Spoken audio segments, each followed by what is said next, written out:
And good morning, good afternoon, Coach, and welcome. And we'll take in-person questions first for us. Jaylen in particular, any other Jaylen is doing much better. Had some good workouts over the last few days, and he's getting there. He won't be in tonight, but we're feeling good about him going forward. Dennis is questionable. He had a pretty bad rolled ankle last game that he played through. Had some soreness over the last few days. He's going through shoot around, getting some shots up, and he'll be assessed before the game. You said the other night with Jaylen, the biggest thing is making sure when he's back and he stays back. Do you guys feel like that's kind of the path now? Yeah, the acceleration and the burst and some of the things he's doing in the workout look more natural, more normal for him. And so he's ramped it up, like I said, last few days. He'll have another good hard workout tonight and see how he feels tomorrow, but that's a progression he's been on leading back to that. So like I've said a bunch of times, keeping them at 100, getting them to 100 and being able to play without a ton of restriction. That's the goal. You've seen some defensive slippage on this road trip. How do you kind of remind the guys like that has to be our identity, even as we try to focus on getting the offense into the front too? Yeah, I think the games that we scored a lot, we started to look at that more so than what we had done well early before that, leading into the trip. You take the Utah game where they shot it extremely well. I felt after that first quarter, we defended okay. It's just they were on fire that night.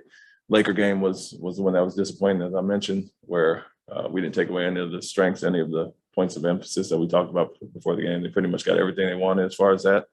And we have to get back to who we are, who we've been, and what's given us success early in the year. And so not to shift, 100% toward the offensive side and neglect what we do well.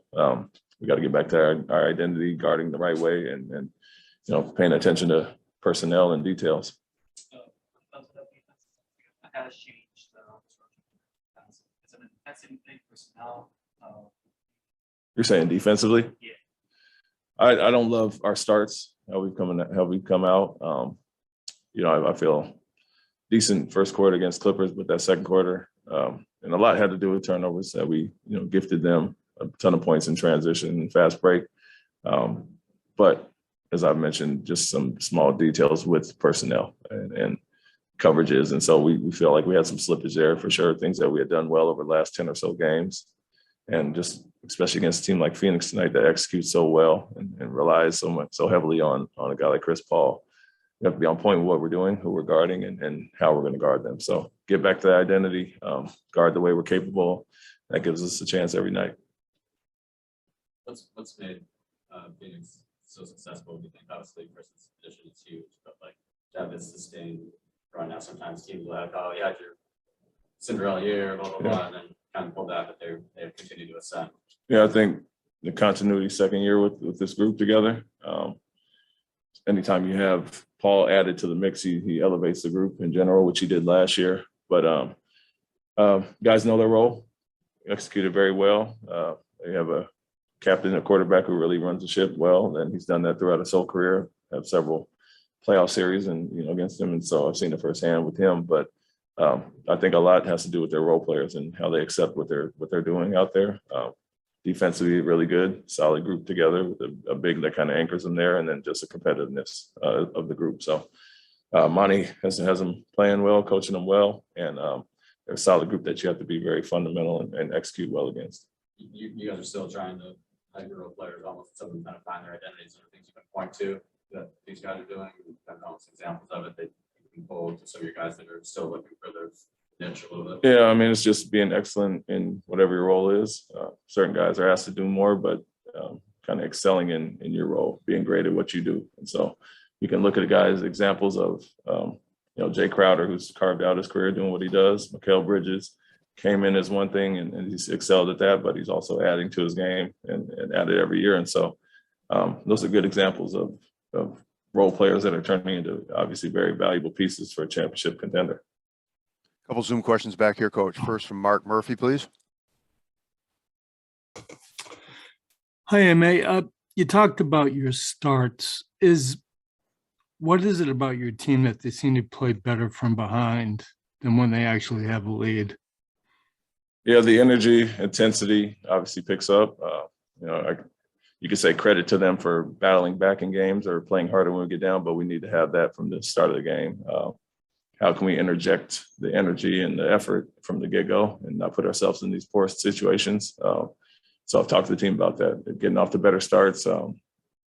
Just, in general, when you look at our starting group, I wouldn't say it's the most energetic group. So how can we get them going as a unit and not everybody trying to get their own game going to start the game? And so we've looked at that. We've seen that, how we, take pride once we get down, but we can keep ourselves out of a lot of those situations by coming out with the right mindset and the right mind frame from the start. And so I talked to them about it today, about start thinking about the game now, shoot around, start preparing and mentally getting ready for the game. And so we don't get off these bad starts. A couple questions from John Corrales.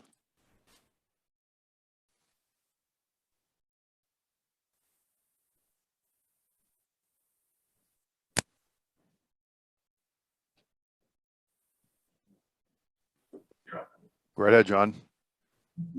Ready?